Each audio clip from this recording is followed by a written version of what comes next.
You want a bootable CD you can use to fire up Windows even if your hard drive is fried, you're testing out a system, you want to use something a little more stable. We actually have it, your own CD you can create for nothing. A bootable Windows XP. No DOS, no bad Windows 3.1, no weird actually some weird third-party software. Check this out. BART PE.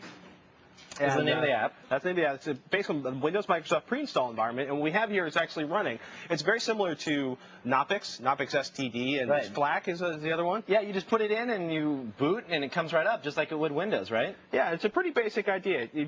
Basically, you can add different items onto this by doing plugins when you create the ISO. We'll talk about that in a second, but the idea is you create a bootable Windows. I'm not entirely sure why I'm in this command environment here, but I'm feeling very excited about it. I think I'm going to look to see if we actually configured the networking on this. You can configure networking on it. You can search.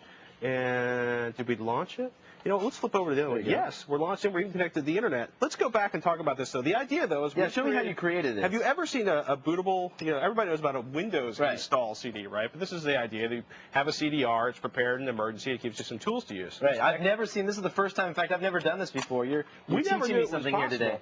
We found we found a nice guy named Bart. Bart lives in the Netherlands. Bart likes to code.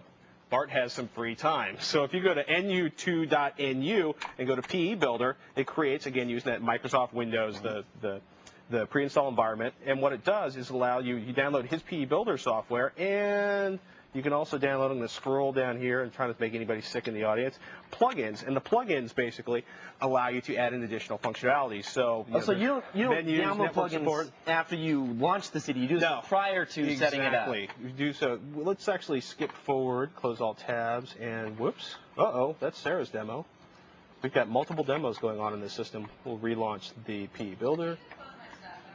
I always get afraid to close anyone else's demos. Just close away. It's okay, we're good. So we're going to actually go through the manual build here, and we're going to PE Builder. So the first thing it wants to do is you're going to need a Windows install disk, right? A regular Windows XP install disk. So let's go ahead and click that. Okay, so hold on one sec. You just launched the application, and you just chose the D drive as the location of your Windows install disk. You'd have to choose. On your system, that could be the E, F, G, the C, any else.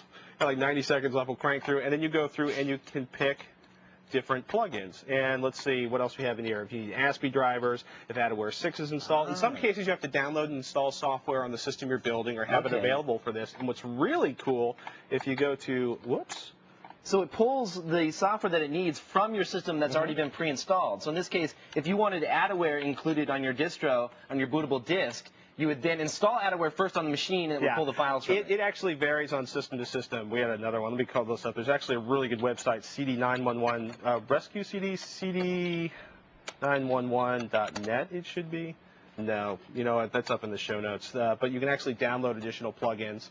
And what that does is allow you to add additional features. This creates an ISO disk once you go through, burn it to the ISO disk, and what you end up with is your bootable CDR. Okay. And that adds all of the features on there that you've chosen to select. We have a pretty stripped down one here so it would boot really fast. But the idea, and if you go to the CD911 site, they have tons and tons, I think like 235 different plugins you can use if you want to load different applications, if there's different resources you want, utilities. The idea is that you can create like you would do with an old DOS rescue disk. In this case, it's Windows XP. Right. It can read the NTFS file partitions. That's the cool thing. That's the big thing. Yeah. Exactly. Because if your hard drive or your system gets hosed and you want to go back in and get your, crucial information, your My Documents, things like that, most likely you're going to be on an NTFS partition, and you can't read those with a DOS boot disk. It's not going to allow you to get to those files. In this case, it will. In theory, you could spend $300. You can download an additional application that sits on top of DOS and allows you to translate it to NTFS. I say go for Part PE. It's free. It's an easy download. It's easy to set up. We got all the links and the information on this up at thescreensavers.com.